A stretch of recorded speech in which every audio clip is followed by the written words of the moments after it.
রাধে রাধে। আমার কৃষ্ণ ভজনে বাধা হয়ে দাঁড়িয়েছে চোখ। রাধে যখন বিল্ল, তখন বিল্ল ঠাকুর কি করলো জানি? বলছেন মা তোমাকে অপূর্ব সুন্দরী লাগছে দেখতে। বলছি তোমার মাথায় একটা গোলাপ গুঁজে দেব। বলছে দিন না। সেই গোলাপ মোজার ছলা করে যেই রমণী পিছনটা ফিরিয়েছে, মাথায় ছিল সোনার কাঁটা।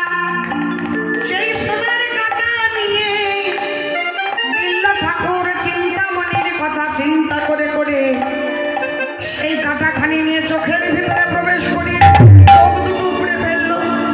রক্তে ভেসে যাচ্ছে সেই মৃত্তিকা, চোখ দুটো উপড়ে মাটিতে পড়ে রইল। ডাক দিয়েছেন চিন্তামণি। আর ওদিকে সেই বণিক রমণী ডাক দিয়েছেন স্বামী তাড়াতাড়ি এসো, দেখবে এসো। দরজাটা খুলে দেখছে রক্তে ভেসে যাচ্ছে, চোখ দুটো উপড়ে পড়ে আছে। কি করলে ঠাকুর? আমার স্ত্রী কি কোনো অপরাধ করেছে? বলছে না না না না, আমার কৃষ্ণ ভজনে বাধা হয়েছে চোখ দুটো। তাই চোখ দুটো যা দেখছে কামনার বশীভূত হয়ে যাচ্ছে। তাই কামনার বশীভূত কৃষ্ণ ভজনে যাতে বাধা না হয়, তাই চোখ দুটো আমি উপরেই ফেললাম। এই জগতের সব থেকে সুখী কারা জানে? যাদের চোখ নেই তারা। বাইরের জগৎ দেখতে পায় না বটে, কিন্তু অন্তর দৃষ্টি দিয়ে গোবিন্দের বিগ্রহটা হৃদয় মাঝে বসিয়ে রেখেছে। আর যারা গোবিন্দের মূর্তি হৃদয় মাঝে বসিয়ে রাখে, বাইরের জগৎ কি তাদের লাগে? তাই এই জগতে নয়ন নেই যার, সেই হচ্ছে চিরসুখ। তাই নয়ন দুটো উপরে আমি ভগবান সেবায় দান করে দিলাম। রাধে, এবার আমার বৃন্দাবনের পথটা দেখিয়ে দাও না। হাতটা ধরে বৃন্দাবনের পথে তুলে দিলেন।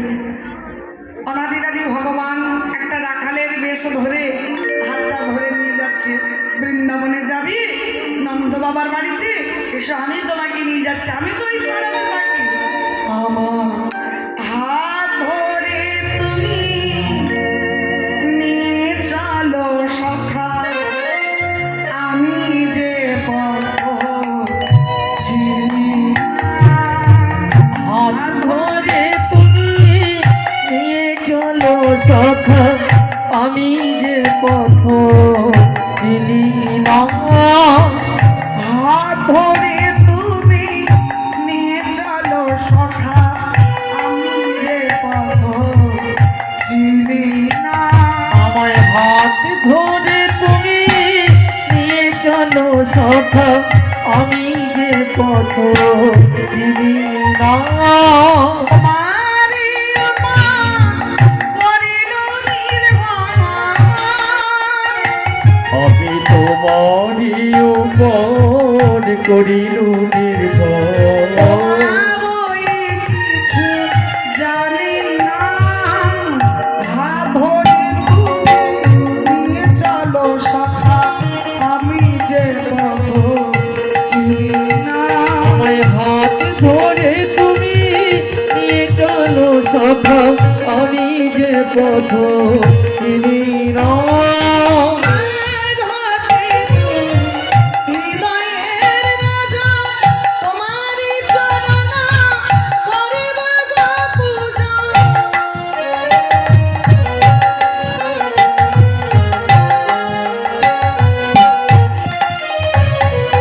আজ হতে আমি হৃদয়ের রাজা, তোমারই চরণ করিব গো পূজা।